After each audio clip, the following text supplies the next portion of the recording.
Hello, all you spry tubers out there. Welcome to Dames of Thrones, Season 3 edition, where filmmaker, gamer extraordinaire, and behind-the-scenes awesomeness known as Sesh, and the writing and directing sensation known as Maria talk shop on Game of Thrones. As for me, I'm Jonathan, and unlike our two experts, have no industry experience whatsoever. In other words, I'm about as useful as Jaime Lannister's lopped-off hand on a string to these stunning sapphires.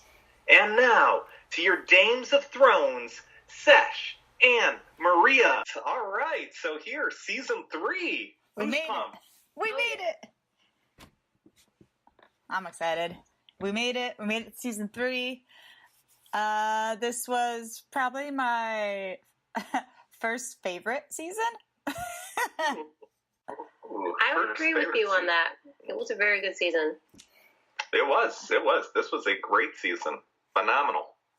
Yeah, I definitely like this one more than the first two, and this is where I was really just very, very invested. I did mention how Ned wasn't a shocker to me, but this season definitely upped the ante a lot and really did a lot of great character stuff, and there was just so many. There weren't any boring moments.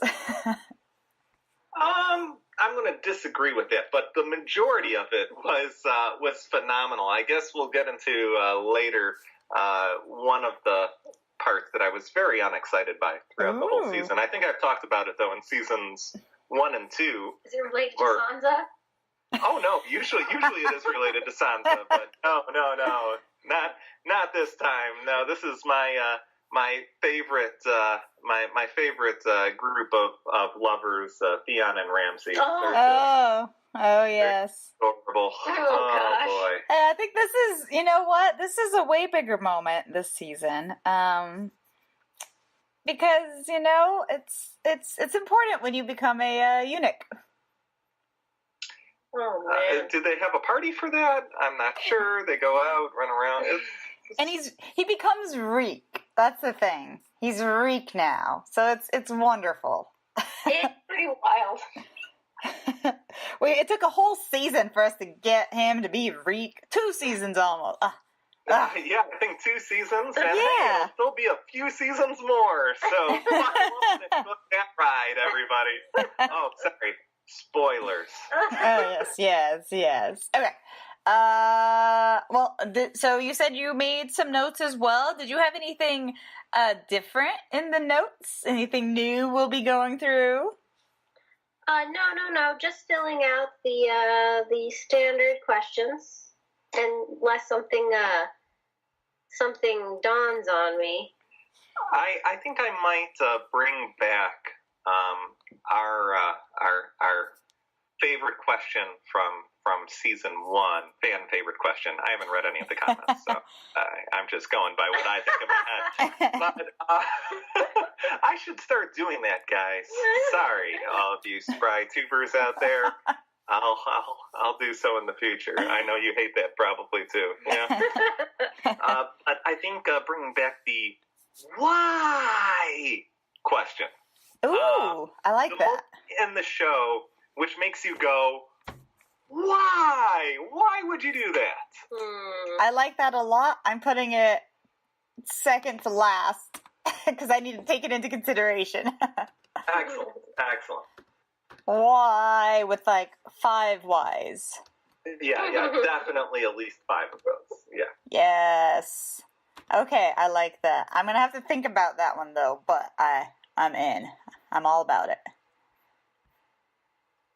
Okay, so first questions first, and this question probably will be, altered as the seasons go on and we're introduced to less and less characters.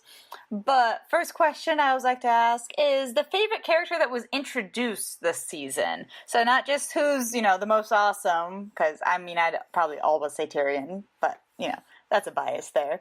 I just like to ask who that was introduced that you liked in this season. So I really liked Stannis Baratheon's daughter. I think she was really sweet, pure kind of soul. I like how she taught him how to read the Onion Knight. It was beautiful. She is a sweetheart. I was so curious about like her face and like what that was, and I just hated Stannis so much more for like hiding her away because she has some stuff on her face. Like it made me hate him so much more, but also like really love her and see that the apple can fall very far from the tree. I kind of felt like I kind of actually felt for Stannis a little bit to see his family, like especially his wife, kind of very out of it. And I don't know if he was trying to hide her. Maybe he's afraid if she comes out, she'll get hurt because people will think she could infect people. That's how I interpreted why she was in there. Yeah. Yeah, I have to agree with Maria a little bit, although I think I'm more middle ground between the both of you on this one. But yeah, no, Shireen is amazing. But actually seeing Stannis' wife, that made me actually, think a little bit about him as a character, and it's like, I sort of understand how he could have gotten mixed up in this Red Woman cult. Me too. I definitely feel like that. I agree with you there. Like, I was like, wow, like, crazy is as crazy does. Like, they all just kind of pull together, like all the crazies. Like, okay, I guess it makes sense. Yeah, when you have three babies that you keep in jars, and another one who sort of has a permanent affliction, it's one of those things where he might have been reconsidering his life choices, and works his nerves. He needs a miracle. That's what he needs. Yeah. He turned to some weird stuff for that. Yeah, she's so sweet though. She's just like a wonderful character, and the Onion Knight, I love him. And getting more time with him and him finding like a nice person in all the craziness that he's surrounded by is fantastic. Right? Their interaction is so sweet. I wish they were father and daughter. I know. I do too. He's so much better with her. He really is. Yeah. Yeah, they really did a good job with Odd Couples this season, really. Their little buddy cop stuff in terms of pairings. Oh, yeah. It gets good. It was just one of the extra layers that made this season like so much richer than like the last two for me. It was like those kinds of pairings. Mm-hmm. And they introduced like a lot of really cool characters. I think there was like a lot less I feel like more of the characters were more memorable from this season that they introduced. Like, it's kind of tough. Like, in the first season, you introduced to so many. You get the gist of it, but this one, there was a lot of good ones. So, I think my favorite probably this season, it's tough because Grey Worm is there, but he's not standing out yet. Like, I know I love him later on, and he's, like, really awesome, but Queen of Thorns, I love her so much. Yeah, Olenna? Oh boy, like a fine wine, she gets better and better each season. It's so true too, and she starts off so good. Like, she's just so quippy and smart, and I love that like she just talks back even to Tyrion, and even though I love him and to see him win, the way she talks to him is just a delight. Oh yeah, for sure. I mean, Olenna Tyrell, absolutely my favorite character from this season. And for obvious reasons, she is smart, she is witty, she plays the game extremely well. You can see that she deserves to be there. She is a character who can go face-to-face with a Tywin Lannister, and you don't see that very often. I think Olenna Tyrell is the person who Cersei actually thinks she is. I could see that. Yep, I could definitely see that. Yeah, she's excellent. Like, I would put her in league with Tywin. Yeah. Yes, I'm mixing up all my T's right now. But with Tywin, like, she does definitely feel like she's from like his generation, and if like you make it to their age, you're just gonna be from like a different crop of people. Like, you're just like, they just are both like so tough, and they've just seen so much stuff in their lives. Like, it's just, they're so forward and direct to the point and intimidating, and I love it from her. It's so entertaining because she doesn't come off like, she's not like a douche with it though. Like, she's not like some like old codger of a guy, you know? Like, she has like some heart to her, and like she has like some sense to her. Like, even asking Sansa, like, what's this boy really like? Yeah, it's like she is the strong woman that all the younger women pretend to be. That's true. I think she's the thorns with all the other women being the roses. Yeah, and what a great job casting, too. Oh, yeah. Talk about getting somebody who has acting chops, who really can increase the drama and the tension on this show and play it in a regal fashion. What a great choice in Diana Rigg. Like, absolutely phenomenal choice. It was really great, too. I know it came out a little bit later, but people were, like, spreading around her photos, like her headshots from when she was younger. And the casting is perfect. Like, they look so much alike. Like, when they were, like, the same age. Like, she absolutely looks like Marjorie in it. Like, it's kind of uncanny. Like, they absolutely look like they share the same, you know, family. Yeah. No, it just great job. Great job all around. Yeah, if you haven't seen those pictures, I definitely recommend looking them up. It's so funny, too, because they're always paired with, like, her little quote about saying, like, oh, and I was good. I was so good. And, like, you see a picture of her, like, oh, yeah. Yeah, she probably was. She was a Bond girl, too, right? Oh, yeah, she was. Yep. Yeah, she's great. Oh, my gosh, you're right. They have a very similar nose. Yeah. I'm Googling it right now. There you go. Like, fresh reaction. Yeah, the casting's fantastic. She's so entertaining in it, and she's not just like some weird, problematic in-law just to stir up crap. No, like, she's just insanely likable, and she's just getting a read on everything while also not dealing with the normal royalty BS. Yeah, and I mean, just the delivery of the lines. I mean, it goes hand in hand. One, there's good writing for her character, which greatly helps. But two is your delivery of those lines as well. Like, this is one where you can't, like, sort of, yuck it up. You know, it has to be a stern comedy to be funny. You know, and it's just great.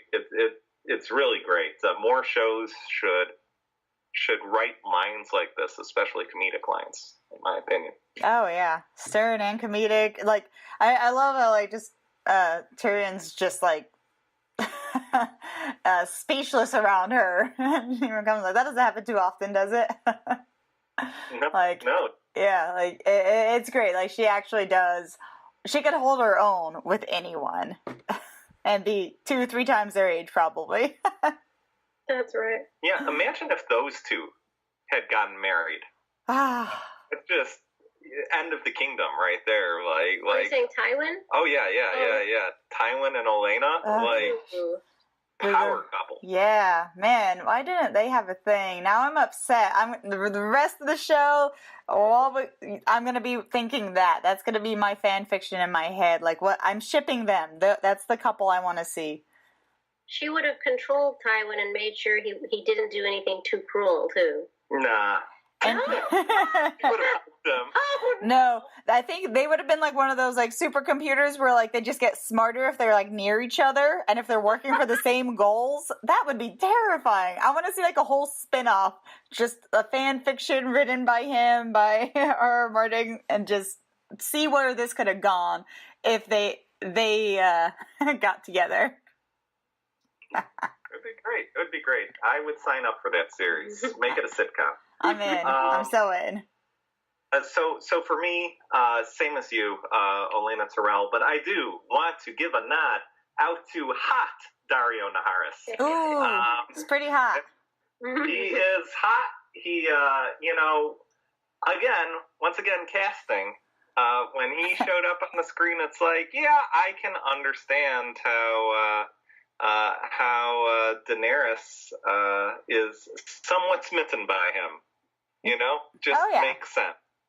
I mean, because if they were, I don't know, to replace him with some barista from Starbucks in Seattle in the next season, I mean, you could really tell the difference. I mean, you know what's great? Not every guy looks really good clean shaving, but this guy looks so good clean shaving. It's just, it's actually impressive. It's like notable in this kind of show that he is clean shaving and he has this long hair, longer than most of the other guys. It's just really recognizable.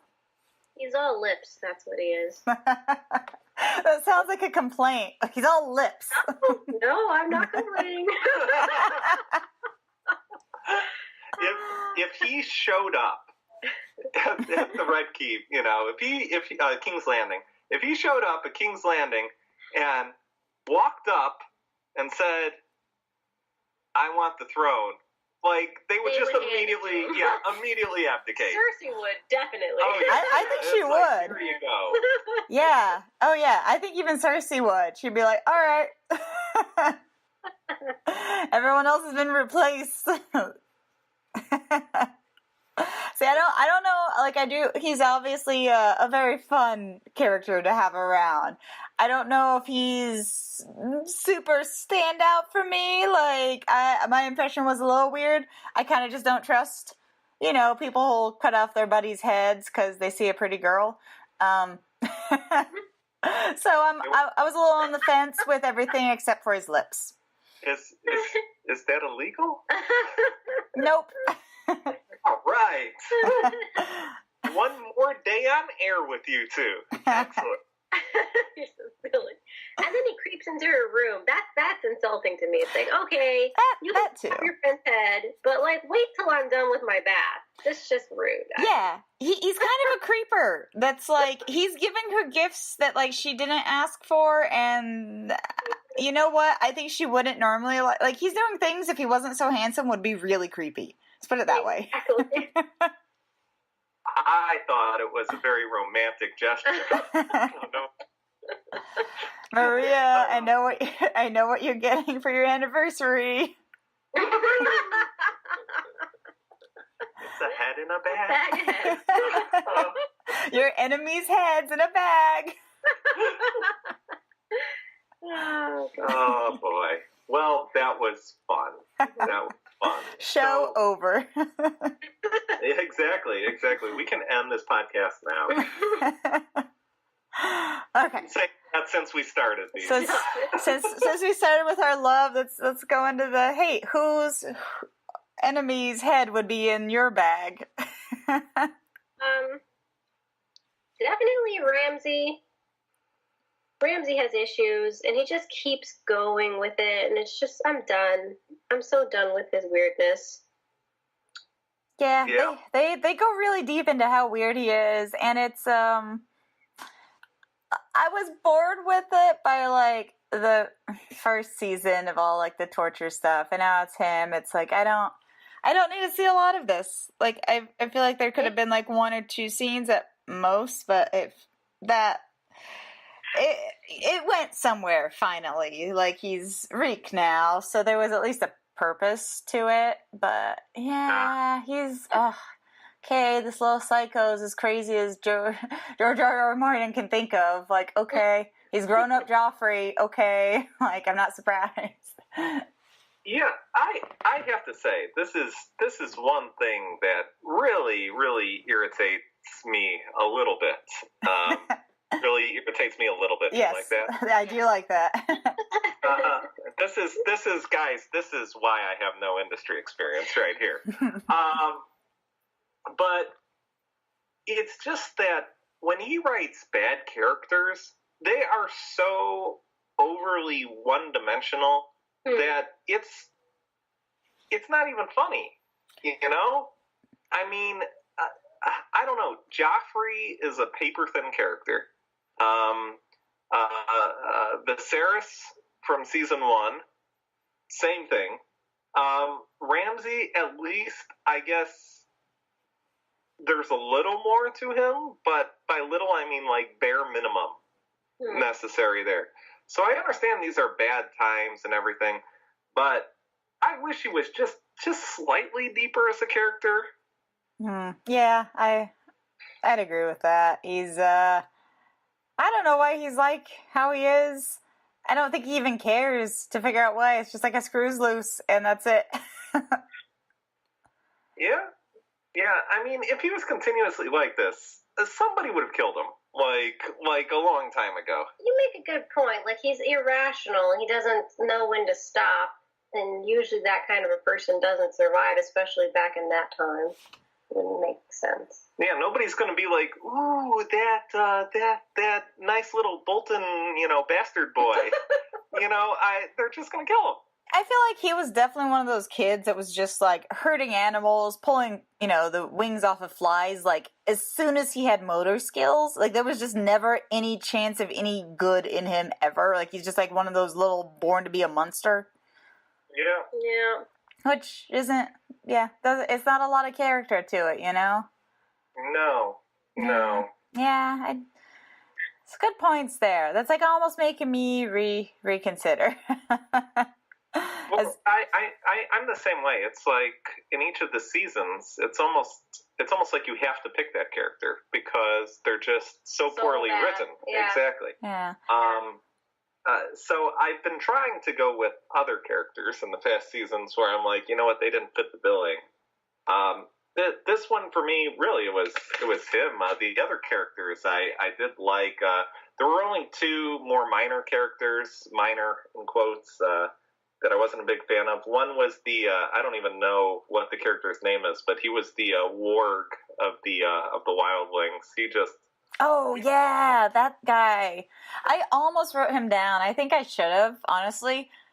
Yeah, he was bothering me the whole time. Like, he was just awful. Like, he was, like, awful to John. And it was all just from, like, jealousy. Like, it wasn't really true, like, he wasn't, like, super on to John, I feel like. Like, he called it, but I think it came from him just hating him so much that he just, like, had to, like, otherism him, Yeah, and the scenes with him were just generally awkward, Yeah. I want to say. Like, it was one of those things where you almost look on the cutting room floor, from what I'm told. And when you're looking through scenes, it's like, does this add anything? Well, I guess it brings up warging, Yeah, I mean, it just says, well, Bran's not the only one that can do this. Yeah, but they could have presented it. They could have. Better. They didn't really need him to prove that. That's true. Yeah. Like, I mean, there didn't need to be essentially, like, a pseudo love triangle. Like, Yeah, it was a little unnecessary.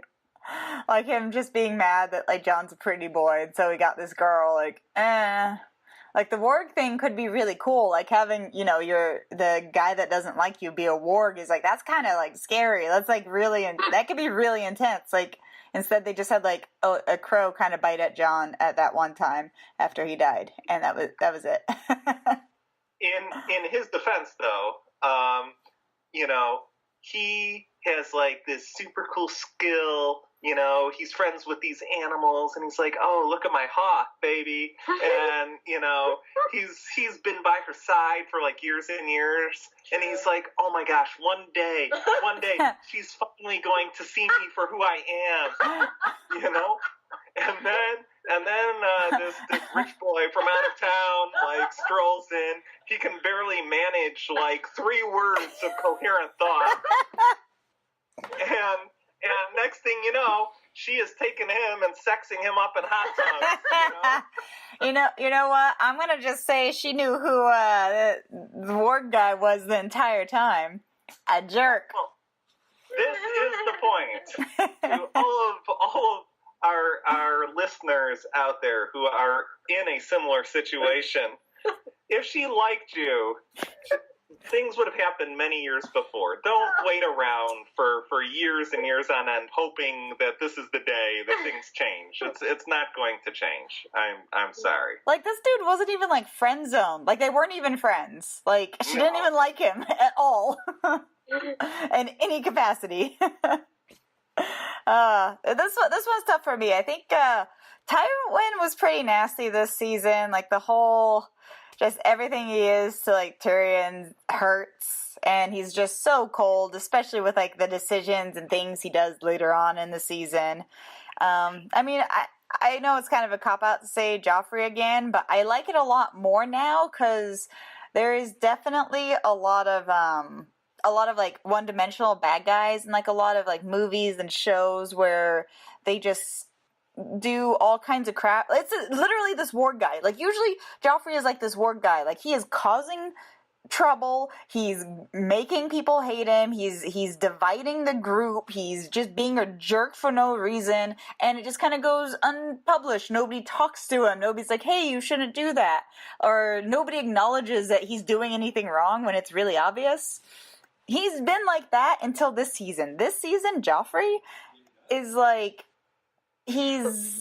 people are acknowledging that he's really bad. Like, even when he's like bad to his mom, they're seeing it, and they actually see it as a problem now. They should have been smarter and said something before he had all the power as king, but they're acknowledging that it's a problem, which I appreciate.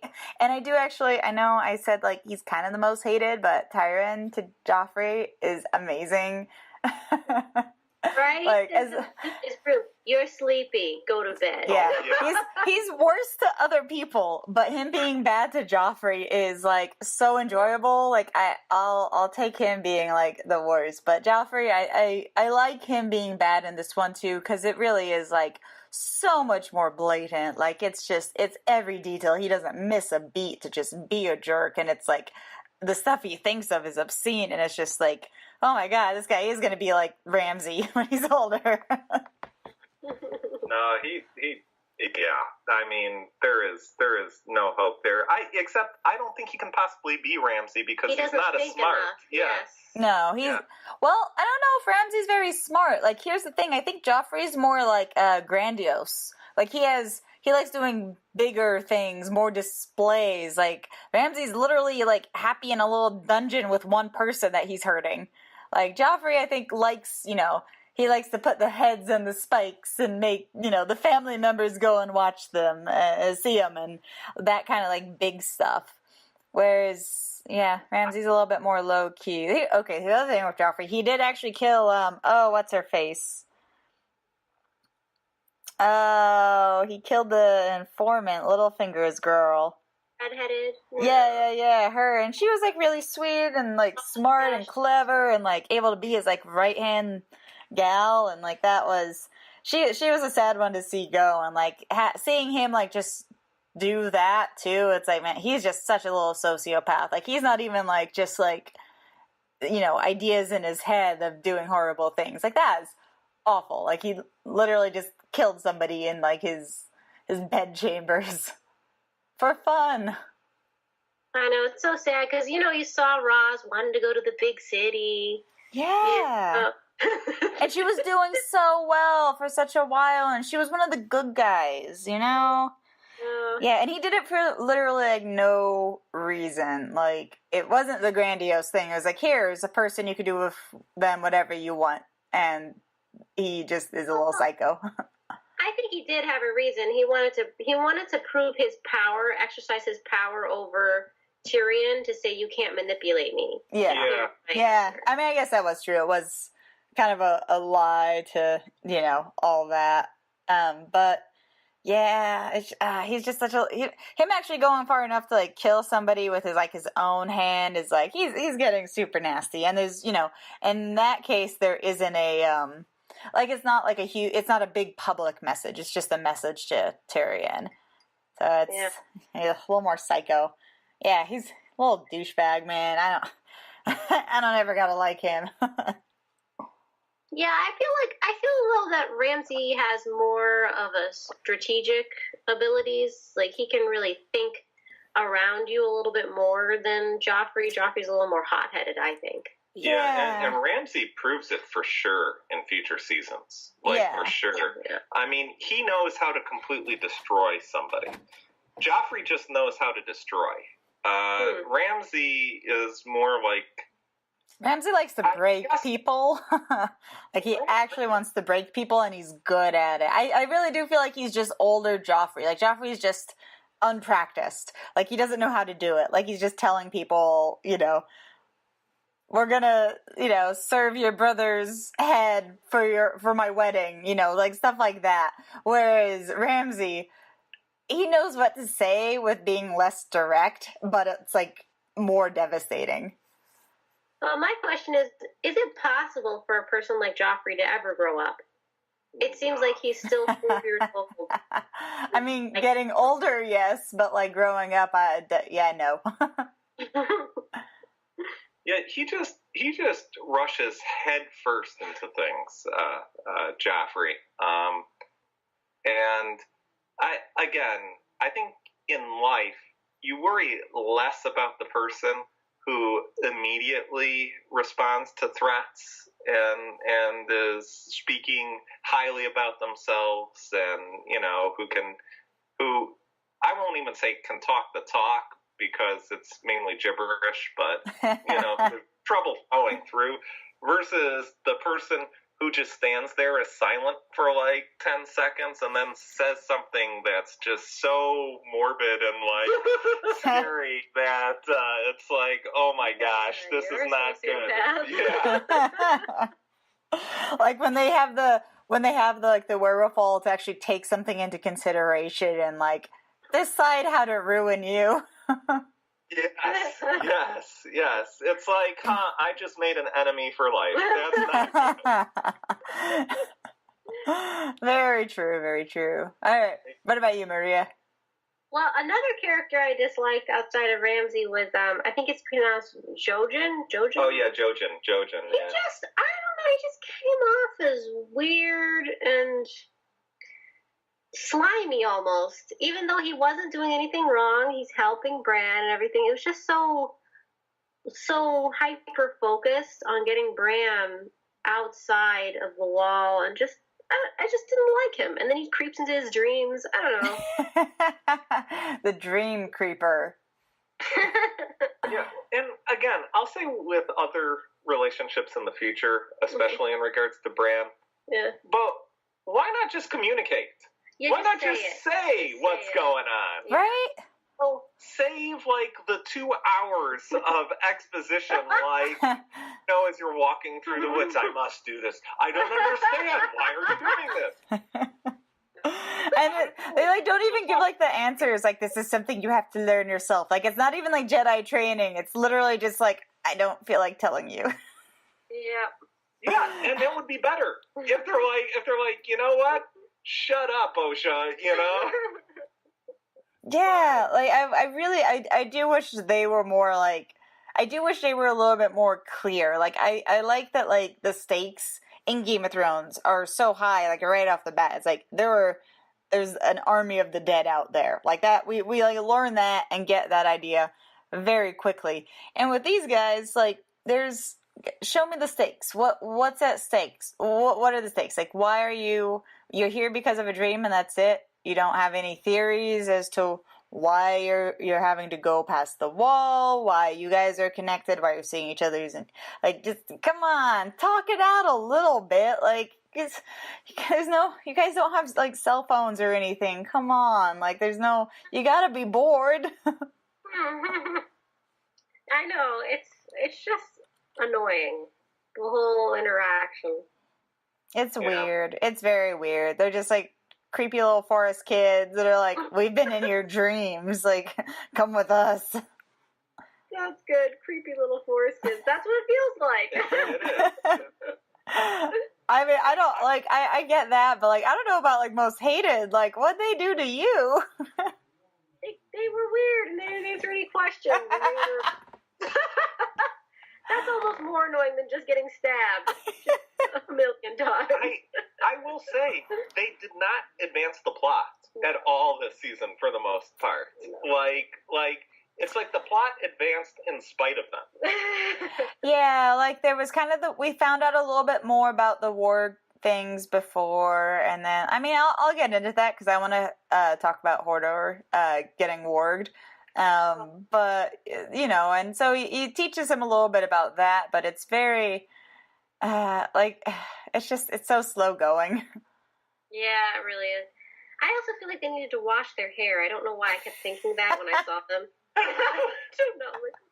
And you don't like anything about them. Well, I mean, I think they're like interesting. I just like I'm interested, and they're like not giving me answers. That's like my deal with them. Yeah. Maria, you haven't seen Maze Runner, have you? No. Yeah, don't watch that movie. They all need to wash No, their hair. it features the kid who Oh, the says same there. kid? Okay, that's funny. Oh, that's super funny. Okay, I'm sure we're gonna get some. You know what? I don't know with you guys. We might not all have the same answer on this. Although I kind of hope we do, because then I'm a little bit worried about everything. The next question here is saddest moment. For me, it was when Theon. No, I'm kidding. Saddest moment. When Theon was sad. That was your saddest moment. Your favorite. Your King of the Seven Kingdoms was a little sad. No, it was definitely the Red Wedding. Yeah. That was horrible. It was like so bad. So sad, I mean. I don't ever think I've seen straight out somebody stabbing a pregnant woman in the tummy. Oh, and that's the start of it. Like, That was so horrific. It's after they talk about their dreams and even the baby who was supposed to be named after Ned. Even Ned's... No Ned can live in this. No. It's terrible. Yeah, it was horrific. Like, just seeing that, and like they go, like, and to choose to kill her that way, where like she's dying knowing her baby is like dead already. It's so gruesome. And seeing Catelyn watch her son die, that was really and she's breaking. Yeah, she's so likable and like just so beyond. She doesn't deserve it. She doesn't deserve that heartbreak. All like she doesn't deserve like that much. It's literally torment, and like she just did not deserve it. Like it was just done in like the cruelest way possible. Like I was lucky, like it wasn't spoiled for me. I was only spoiled at like season 3 and like 4, or like book 3 and 4 were like a lot of people's favorites because of a thing that happens. Like that's all I knew. But I still like would talk to these people, and like I can't believe that anyone, after seeing this, anyone even mentions Ned ever. Like that wasn't sad at all compared to this. Like it's like, this is actually just so huge, and it's just such a blow to everything, and it's like a vacuum too, because like with Ned, like it was like, oh man, now everyone's gonna go to war and be angry. This is like there's no repercussions. They completely just won. Like there's nothing. There's no revenge in sight for any of the remaining Starks. It's just a void. Like they completely made a void, and they just won in it. And that's really like why I'm Tyrion's probably my bad guy of this, because like everyone else, it's so I feel like Tywin, I mean, but he I feel like I got the impression that he was like a little bit like honorable and kind of has a code, but like everyone else that Rob and all of them were involved with, like I could see it happening, but I feel like especially when they killed their wolf, because I know their wolves each represent kind of like their spirit, They killed the wolf and made a mockery of the wolf and Rob and everything like that. It's like, wow, even the wolf that represents them, their spirit animal, has been murdered. And the doing it at a wedding is just so like, that's like forbidden. It's like you have your enemies in your home, and it's like, aren't you going to offer me bread and food? Why, yes, I will. Like there's still like a courtesy involved in doing it at a wedding like that, and it was just I remember when I first saw it, and like Catelyn kind of looks around and she sees the armor. I was like, oh oh, this is what they're doing. Oh no, because at that moment I knew like everyone was done, but I was still like just shocked at like how they did everyone in. Oh,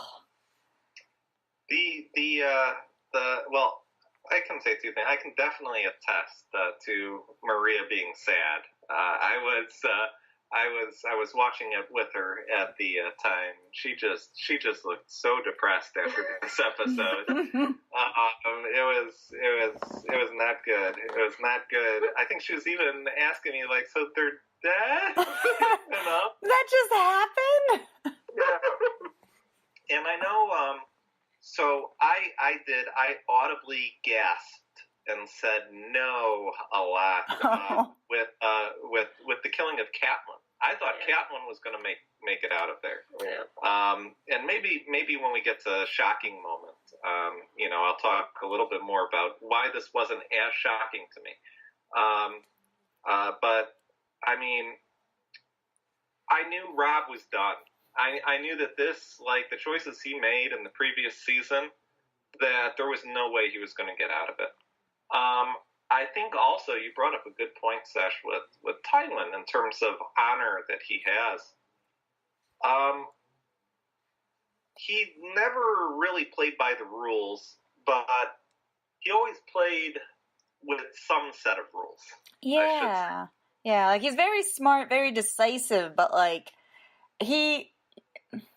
I don't know, it's just even with how cruel he was, I didn't get like that sense of cruelness from him. Like, even though I know, like he would fight and do like everything for the family and protecting his family and the name and like just defeating the enemies, but like, man, that is like a low blow, like just to come up with, hey, like this like huge betrayal like at a wedding is just, I mean, that's, it's sacred ground for like everyone in the realm. I have a question. Was he the one who came up with the idea, or yes? So it wasn't. Okay. Yeah. Yeah. So all of those letters that he was writing. Okay. This is what it was going. Gotcha.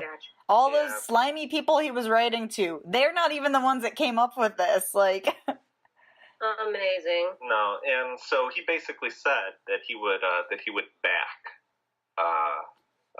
Walder Frey. But no, I think really Tywin summarized it perfectly when he said that Robb Stark has won every battle he's fought. Mm-hmm. The truth is he was absolutely destroying the Lannister army. Yeah. Every single battle. And so Tywin made the decision basically to get rid of him.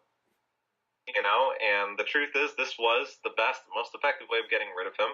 And as an added bonus, the Lannisters didn't do it, in quotes. Based on everybody else in the world, it was the Freys who did it. Yep. Oh yeah.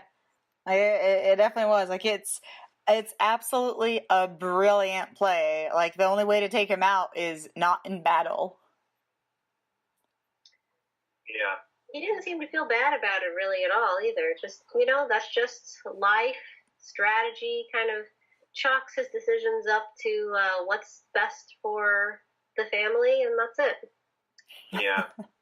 And again, for me, I agree. It was sad with Talisa. Yeah, they picked like Tara. Oh, hers is just such a bad way to go. Ugh. Yeah, it was sad, but I actually have one sadder moment. Yes, I actually thought Tyrion's wedding was sadder overall. Everything that went to it, it was a tiny, tiny wedding. Tyrion was made a fool of, during the ceremony. He didn't want to get married to her. He felt for Sansa, and he felt bad for her. And he's actually a pretty decent guy as far as the show goes. Mm-hmm. And then during the wedding and the ceremony, just made a mockery of again and again and again repeatedly. And then, they go back to the chamber, and I think the moment where Sansa's just sadly taking off her her wedding Yeah. dress, and he's like, no, and it was sort of like a heartbreaking little speech that he gave while he passed out. But Yeah. for me, I really felt for Tyrion because he did seem, based off all of this, to be completely screwed over out of everybody there. Especially right after he found true love with Shay. Yeah, he found true love with Shay. Sansa just found out that her brother's head was lopped off and her mom's dead and everybody's dead, and now she has to marry the imp. I did. I thought that moment was great, and I thought it was. I did think it was actually the saddest. I think it's wonderful because it's like it's definitely sad, but there's it's a complex sad, which is just so wonderful. Like, I mean, I didn't think for a second, that him and Sansa would have a baby. Like that wasn't gonna happen. It just wasn't in him. Like, it was just like, oh, this is really sad, and you got to get through it. But like, even with that, it's like these two together, now I feel like everything's gonna be all right. Like, he's, he has a wife, so he's, kind of doing something for the family. She has safekeeping with the Lannisters. Like, she is being used as a pawn, absolutely, but at the same time, there's like that veil of protection. Like, there's just, it just felt like, oh, that's terrible, but like, guys, this is kind of gonna work out way better for you if you let this happen. I can't wait to see how it turns out in season 4. Oh my gosh. But there was a couple of others, like with Tyrion. I thought it was very sad too how I was more aghast at like him not getting any recognition from the battle, because so much of it was him. Yeah, and he really deeply needs that recognition too. Yeah, and it was, he actually, like, he stepped up to the plate too. Like, it's not just him, doing all these other little things where there's like disagreements with him and the small council, even though we know he's doing it for the realm and is acting brilliantly. But this was, he saved the castle. Like, he saved, he led the army out there. Like, that's huge. Like, how, like, to be able to even find some convoluted way to deny that is just, it's so devastating. It's sad. There was one other I did mention, even though obviously like Red Wedding's like the most like shocking sad. It just wins for both, like it does. But Jon and Ingy here breaking up was really heartbreaking. But I mean, it's not the saddest because Jon's single now. Oh boy. Woo woo. So I wasn't really that much invested in their relationship to be sad. I thought it was forced, and I don't know. How sad would you be if Jon Snow was running away from you? Yeah. Yeah, it's sad. I'd be like, oh, okay. well, you do have the long hair, so it's not long enough. Next, I mean, it just wasn't clear if he liked her. So, I mean, I started to see it. I did start to see it more, but it just felt like it was a pressured relationship to start with, and now he's just trying to go home, poor guy, and she's got to stab him on his way out. I mean, I feel for her, but, like, he'll find somebody else. I don't know. See, I think she just called him out on it. Like, she just had him pegged, like, immediately. She's like, ooh, this guy likes me. I'm gonna show him I like him back. And she just went with it and just, basically seduced him, but like he didn't even realize. He's like, yeah, no, he's into it. Exactly, those were love arrows. Yeah. That's why she missed every time. Well, missed killing him every time. She definitely hurt him. But yeah, the red wedding. Yeah, that's still, I still come back to that. Just like, oh gosh, they're doing this. Okay. So, I mean, we're kind of a little bit in shocking moments if you want to kind of cut into there, or we could just move on down the list into funniest moment. For me, the funniest moment was Podrick not having to pay. Yes, me too. That was brilliant. That was a surprise. It's like, wait, what? that was the levity I need. Like that is like being current on the show.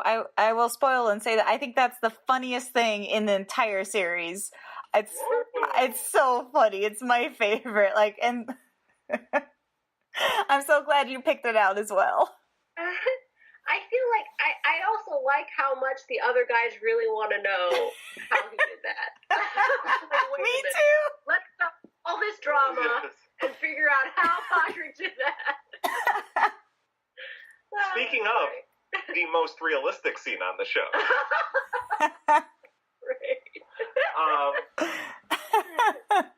No, that was clearly the funniest moment. I mean, for all of you watching here, if you have a funnier moment than that, please put it in the comments and share, like, and subscribe while you're at it. Oh, that's pretty good. Yeah, nice segue. Ooh, I like that. Yeah, I just made another nickel. You did it. You did a good plug there. Yeah. Oh, well, I had one other funny moment. It's not really funny, but I thought it was funny. Okay. When Daenerys basically has her dragon light the slave dealer on fire. That was funny to me. I thought that was. I chuckled. What do you get? I mean, I kind of did too. For me, that was. I feel like that might have been my most shocking moment because she was so like lukewarm to me in like season 1 and 2 especially. I'd say even like she was just like, why do people like her? I'm not seeing it.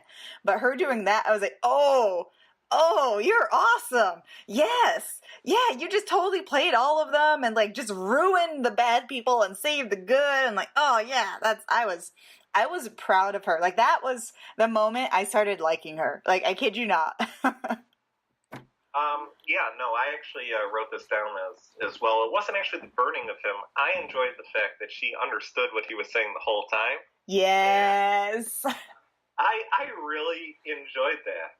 It sort of played on the old trope of the, speaking a different language just to talk badly about somebody. Mm-hmm. And without giving an answer. And honestly, the whole bit between Kraznys, Missandei, and then Daenerys, I thought that was played perfectly. Great writing there.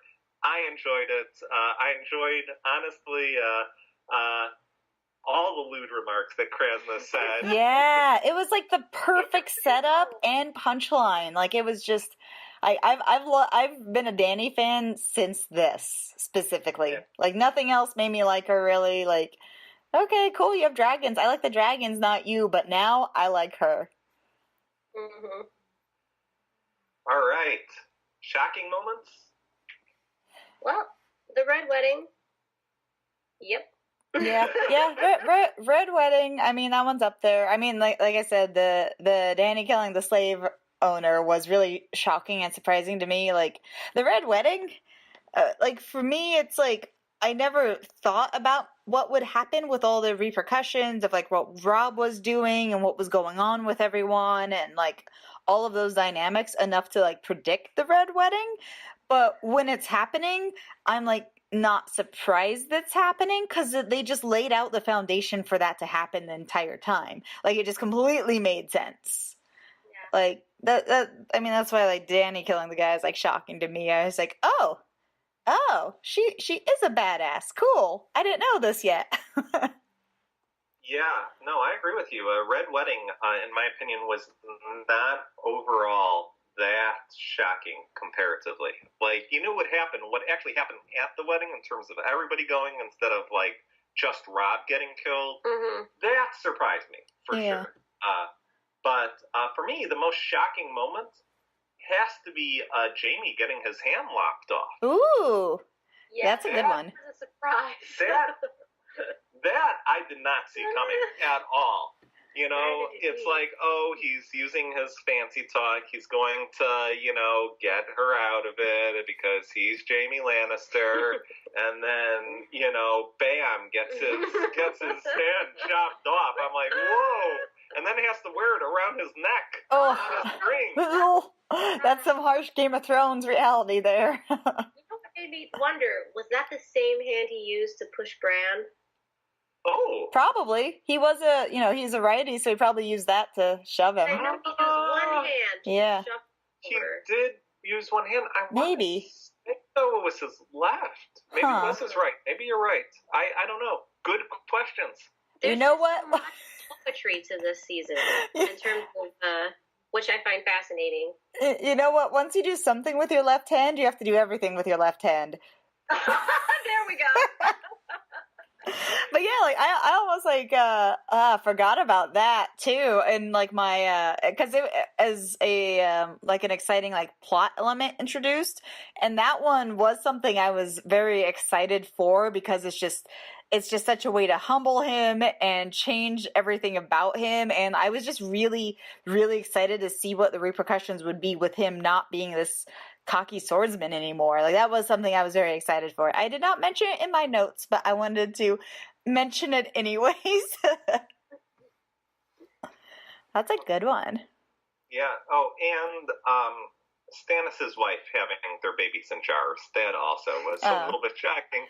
Not as shocking as the other ones, but shocking. I wasn't too shocked only because they had talked about her going mad after having her not abortions, but after losing her kids. I'm like, I wonder what that means. Yeah, but there's mad, and then there's babies in jars mad, and you know, maybe she was saving them for like stem cell research. Oh, yeah. I mean, yeah, that's good. Sure, that's good.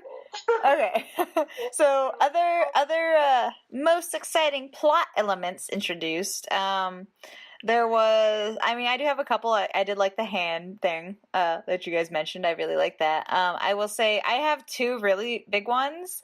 One for me was the Lord of Light actually bringing people back to life. That was some more craziness that like just is like deep fantasy, kind of cool, interesting that it exists in this world that they've made kind of stuff for me. I actually had that one as part of mine too. I thought that was really cool. But you know what's funny? One of my sad moments was when I thought the Hound was going to die. Oh, yeah. I got unusually sad about that. I was like, whoa, I can't handle this. I was about to walk away. I'm like, if the Hound dies, I'm going to have to turn the show off for a while. He didn't, so I'm happy. Sorry for interrupting. No, it's good. It's good. I was gonna see if like we had more than one each, but if you wanted to say one as well, if you had more than one, John. Oh yeah. So Bran's ability to warg into another person was intriguing to me because if he can do it with him, with Hodor, can he do it with just anybody? Can he get into Joffrey's head? Can he get into the Night King, the White Walkers, like how far can he take this? Dang it, I was gonna say the exact same thing. The Hodor thing got me in like I'm like all giddy from like theories now. Like since this season, since doing that, like I have all kinds of theories about what I expect to see at the end, and I'm like I called so many things now. Like that's huge that he was able to warg into a person. I was like losing my mind at how awesome that is and what the implications of that could mean and just how clutch that could be in the later seasons. And like I got to the theory that like, oh, now I know for sure he's gonna take a dragon because they're like super smart, but like they're still kind of animals. Like I predict that's gonna happen, or he's gonna learn how to do it with like other people, and it's just gonna totally change the battle. Like whatever's happening, he's gonna be the Deus Ex Machina like from it. I'm excited. For sure. I'm still on board with the he's going to warg a dragon. I have a theory, though, that, because they keep warning him, if you go too deep into it, it's going to hurt you. If you go too deep, I have a feeling, towards the end, this is my theory, that he's going to warg so hard into like, somebody, maybe the king, whoever, to stop, the destruction of humanity, that he dies. Yeah. Bro, I worked so hard last night. I was warging all night long, bro. I was warged all night. I like that. I like it. I like the phrasing we're using for this. But yeah, no, I think you're right too. Like after seeing it with like this, like I definitely think like he's gonna warg and save the day in like a really spectacular way and like be lost to it. however that's going to end up being for when you work too hard. What happened? I don't know what happens when you work too hard, but I think I agree with that. That's probably gonna happen. But I was like, oh, I was like jumping up and down, like, oh my god, this is so cool! He worked into a person. What does that mean? What could he do next? Ah, like I was just freaking out since then, and I've had like all kinds of like brand theories and like, oh my god, they could do so much with it since then. Oh, question. So I saw some fan theories out there on the internet saying they think Bran is the Night King. I've heard of that too. I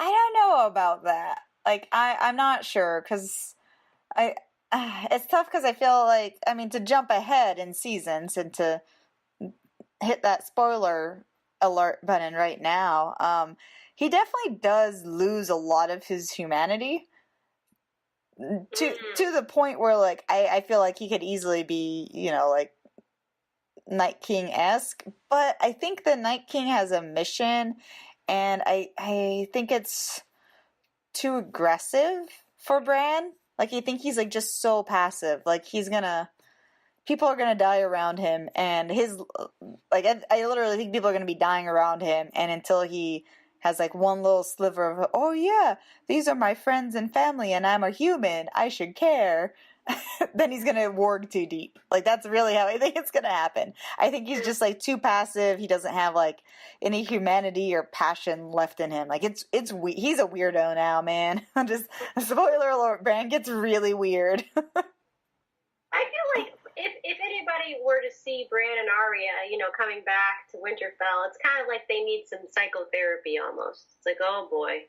Yeah, I don't buy it all that much. I mean, I think we sort of saw who the Night King was supposed to be, so long as that was the Night King. So I don't buy it, but who knows? Weirder things have happened. Yeah, I mean,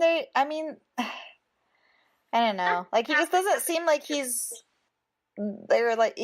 don't seem like they're the same magic at all, you know? Yeah, because they're saying he's supposed to be the one that made the magic on the wall to protect it. Right. So why would he be that and the Night King? It doesn't make sense. Could be same magic. Yeah. Like, it's like conflicting magic, conflicting motivations, conflicting emotions. Like, and it's all happening in, like, the same time where, well, how is Bran this kid? Is he even alive? Does he exist? Is he going to poof out of existence because he's a figment of everyone's imagination and he's really been this Night King all along? And, like, my head. Can you touch yourself in different times? Because the Night King touched him. Right. And I feel like that's another indicator that it's, like, not him. I think it's just an indicator that the Night King is, like, aware of this beyond the wall kind of magic. Yeah. Well, you know, that part is more possible. You know, if we start, you know, start going the whole the whole physics approach. Absolutely, like if you interact with yourself in a previous state, there are some theories, at least in terms of science, where you can really mess things up.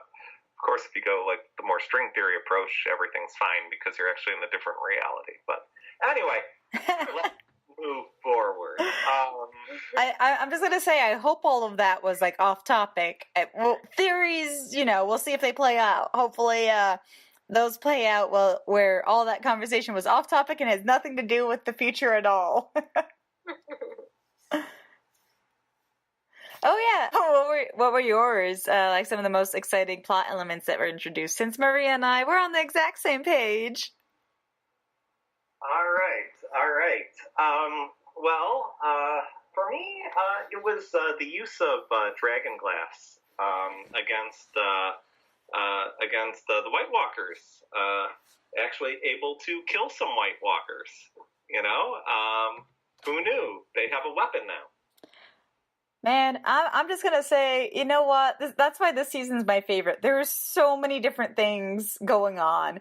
Like that, yeah, like that's huge. That is such a huge plot element, and that's so fantastic to see. Like, we've seen the series, so we know a little bit down the line like what happens. But like just to see that and to know it's Dragon's Glass that defeats White Walkers, like that's just the excitement that brings for the future seasons was fantastic.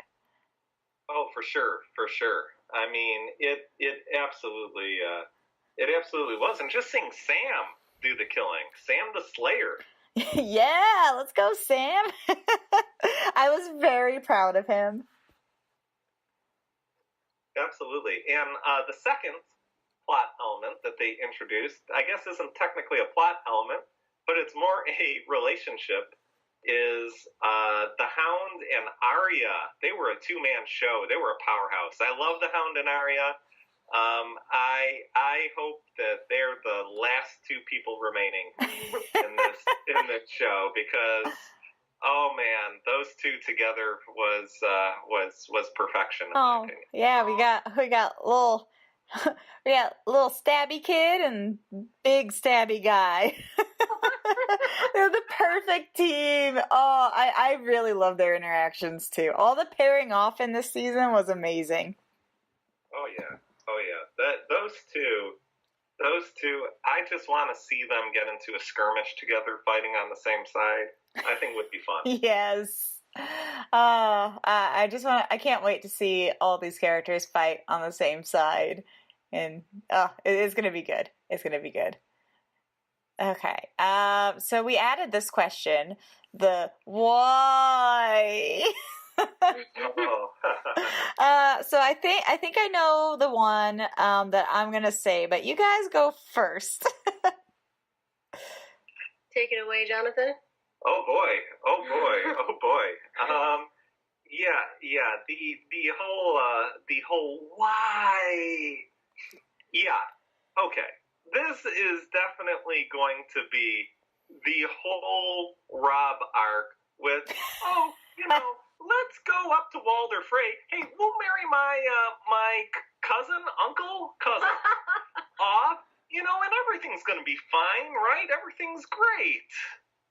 Yeah, and to bring your wife. Oh yeah, let's bring my pregnant wife. Isn't my pregnant wife more beautiful than all of your daughters? I sure think so. That was dumb. Yeah, and to me, I mean, okay, I did learn later from friends who were book readers that perhaps there was actual value in getting the army located at the Twins to go ahead and help to get the Freys. So if you're writing that in the comments, I gotcha. Okay. Yeah. But at the same time, based off of what they showed in the show, it's like, why would you even want these guys? Yeah. Like, I feel like they would have been more. Yeah, like they're awful. I think they would have been more into it if Rob was even just like, oh no, this is just not my actual wife. The kid's just gonna be a bastard, and I'll take one of your daughters now. Like, I think they would have been less inclined to betray him, even with doing that, than how he did it. I mean, I just didn't get it whatsoever. Like, every story that they told of the Freys are like, they never show up, they don't do anything, they just control this one landmark, yada yada yada, blah blah blah. Do you want that group of people fighting for you? I understand that they're bodies, but would they even fight? Like, how is this worth the risk? You're sort of going ahead, and you're winning most of your battles. You're doing a good job in terms of head counts. I understand that this might not keep on. I understand that you want to increase your forces, but it just made no sense to me based on the show. It made no logical sense. Oh. And, just waltzing into some guy who you basically betrayed. Completely, completely betrayed. That's not going to work out well. Like, this is stupid. Yeah, and it's like he just had this the arrogance of just like, oh, he's not my enemy, so we can go and convince him of something. Like, honestly, like, I think the worst he thought that would ever happen is he'll just be like, no, I don't do that with liars. And like, since he wasn't told that, then he's like, oh, everything's gonna be fine. He didn't do the worst thing possible that I thought of that he would do. He thinks he can just get away with anything because he has a pretty face. Well, he does. But no, I think he's just not the best thinker for the human element. Yeah, and the same thing with cutting off Lord Karstark's head. That was dumb. Why? That was dumb. Why? Yeah, I mean, I get why, like, it makes sense and he has to be tough, but like, it's just, it got to a point where like him being tough then was like just, it makes things worse. Like, it was already too late to be tough. No, you have two things that you could do at that time. You can go ahead and say, oh, well, he killed some Lannister kids. Who really cares? Because let's face it, nobody cares. Yeah. Second, the thing that he could have done is said, okay, you have said some treasonous things that makes me quite unhappy, so this is what I'm going to do. I'm going to hold you in a cell. Mm-hmm. Yeah. And I will let all of your clansmen under you say that as long as you continue fighting for me, I will send your dad home with you, and he can be as upset as he wants. Oh, that's smart. I like that. Yeah, it was like he was tough on him too late. Like, he should have been tough on him earlier. Like, yeah, there was basically everything that was Robb. I'd agree with that. I think I do definitely. I think I know what I do want to say with my why. Oh yeah, go ahead, Sarah. I think I haven't been able to get over feeling very apathetic that Arya ended up being there right at the wedding, right when it's all happening. Like, the timing was just so, like, it's just, like, it's not brilliant. Like, there's so much brilliance in this show, and I just, like, I can't find, like, a good reason for it.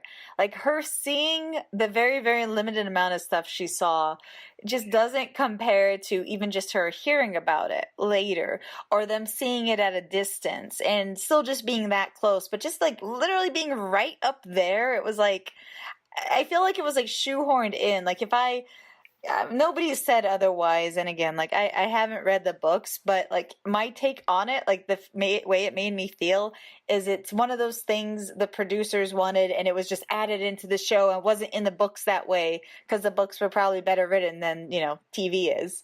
But that's what it felt like to me. Like, even to this day, like, I'm just like, it was just really unnecessary. Like, yes, for her to be close, I mean, that, that's huge, but like, they kind of just like pushed it too far, where it's like too much of a coincidence, and like not like in the way that's like, wow, this is kind of like the fate of the show. Like it just didn't feel like it was that much of a coincidence with a purpose. I think you have you make a good point there, because it does make the timing seem very suspect.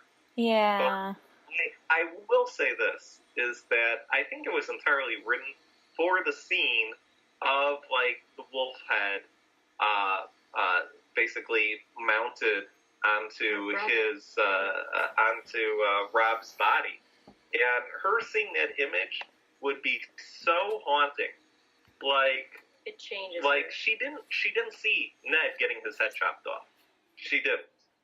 So, she's left to imagine. Yeah. She knows what happens, but she didn't see it. Yeah, but even if she was imagining it later, like when the guys are bragging about it, like that's still, oh gosh, like the dark things she has rolling around in her head. It is, but at the same time, her seeing it and then hearing them talk about it like it was some funny, glorious thing, like, you could see the switch has just been completely flipped. Yeah. Oh, yeah. This season for sure. Like, last season, I'm like, oh yeah, Arya is looking like she's gonna turn into some killing machine. This season, it's like, oh no, she is that killing machine. Yeah. Like, it was like, for me, it was like, it could have been tragic without her being literally at the doorsteps. Like, there's a scene before where, like, the Hound and her are just kind of chilling, and they're kind of like, like a half day's draw or half day's ride or something. Like, it's just, right there, and like, they're in the scenery. Like, that's just where they have to go. But, like, even that would have been almost close enough. Like, seeing it, yes, that is good. But sometimes it is good to like not tell, like just like tell and don't show. And I think that could be an equally as powerful as a moment to do it that way than how they did it. Like, it's just like, I wish I didn't feel lukewarm on it, because like, yeah, she's like right there and she's so close, but like, wait, she could be a foot away instead of an inch away, and that would still be like so close. Part of what I liked about it was that it's closing doors on her. Closing doors, and it's kind of bottling her into a certain kind of personality I felt that, to me, it was strong because of that. Because it's like, here's another door that you think is going to be open to you, slammed in your face with more trauma. Until finally she just has to become her own person, which is a not okay person. True. Or a super okay person. The bestest little murderer in town. That's right. Okay, well, Maria, what was your why? My why was, why couldn't Tyrion share with Shay a little bit more of what was going on? Like, he started to make things so private with Sansa, even though he wasn't doing anything. Like, can't you just share with Shay what's happening so it doesn't freak her out? You know it's freaking her out. Just share what's going on. Yeah. Communication. Yeah. Which, actually, again, good life hack to all of you tubers out there. Communicating with your significant other is generally helpful. Just saying, usually, like, even if there's something really, really bad, if you at least are able to discuss it with them, like, yeah, it might not work out in some of those situations, but in other situations, like, they might be there, they might help support. You never know with something like that. But if you don't say something in that regard, it's going to end up not working out pretty much the entirety of the time. Right. Like, your house of cards eventually just completely crumbles and falls. Yeah, like, how is somebody gonna be, like, a deceitful plotter with you if you don't let them in on the plots? Yeah. Okay, so what's your like overview of the themes and your feelings with this season in general? Or some other notes you'd like to address? I feel like this season was very rich with different kind of payback themes. Either it's from the heavens or by people, but it's a lot of different interesting ways where revenge kind of was meted out. And it makes me wonder what the, I guess, ultimate right and wrong is for this story. But I do feel like loyalty is one of those things that's viewed as ultimate right. Oh, yeah, no, I like that. I think there's a lot of issues of honor as well, like with the Red Wedding, but then we also see Jaime and Brienne. Like, there's a lot of like conflicting things happening that are all within like the same issues. And I think honor is very much one of those, even with the Tyrion and Sansa getting married too. There's a lot of what is right, what is wrong that's addressed in this. Mm-hmm. Yeah, no, excellent point. For me, it was just really, it was an exciting season to watch. I do think it was the best of the 3 seasons that we've seen so far, and I think it really builds on that foundation that season 2 made, and really sets the table for following seasons to come. That all said, and this is my major negative with this season, the whole Ramsay Theon arc was extraordinarily terrible to watch. Lots and lots of losing body parts in this season. That's another theme. And honestly, it was torture porn at its worst. I think it's some of the worst torture porn that's been produced, mainly because you aren't even prepped for this. Like, at least if you're going to a horror movie or something like that, where they show it in the trailers, and you're like, oh, okay, I'll watch Hostel, cool, you know.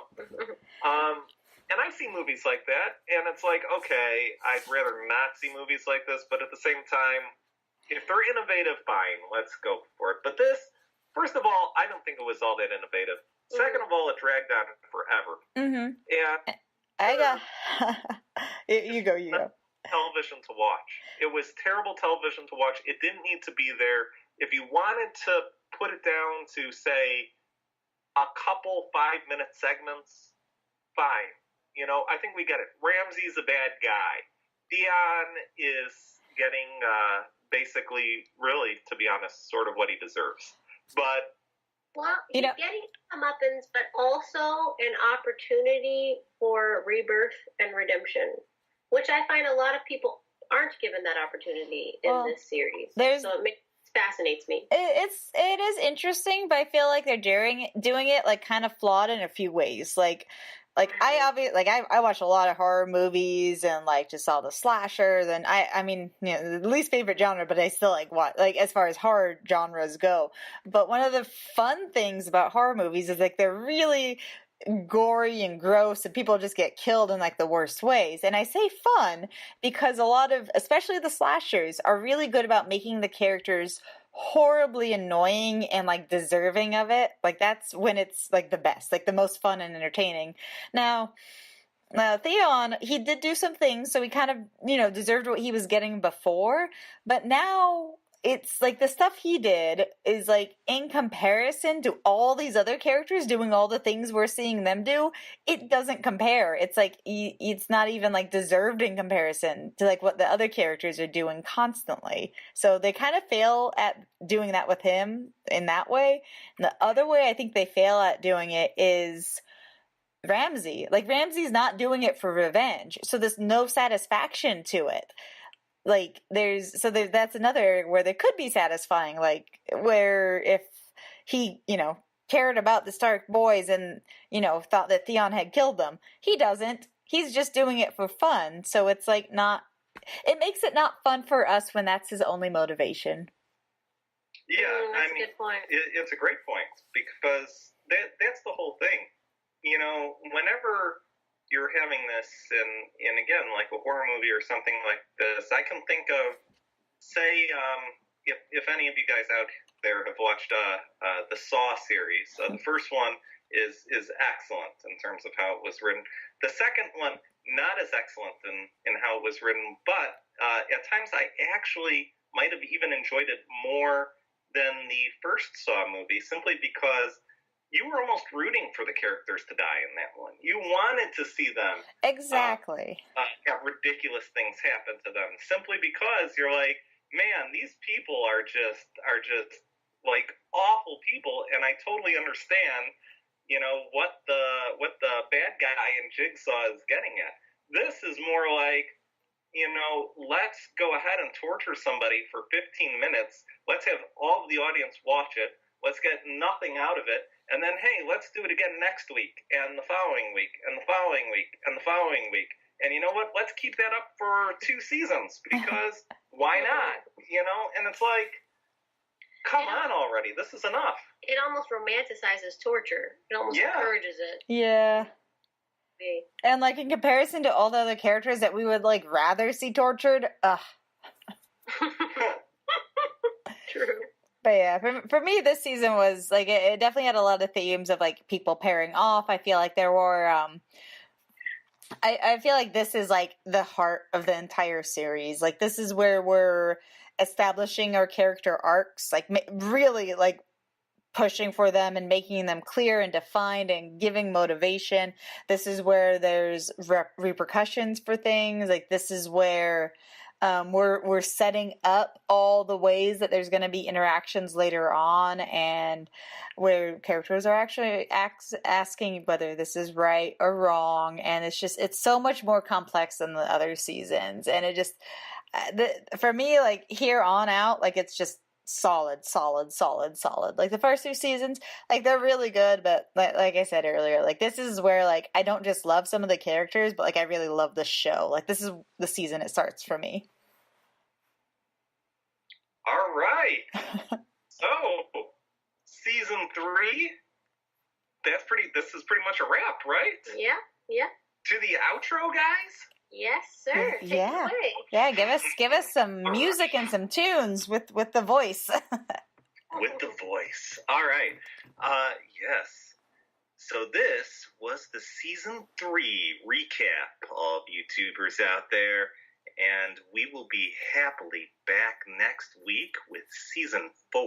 So please share, like, subscribe. If you like this content, do that, and you will get more of it. And you know what? If you didn't like this content, do it anyway, because, once again, it helps. Other than that, it's been fun spending another, holy cow, hour and forever with you. And we'll see you next week on Dames of Thrones.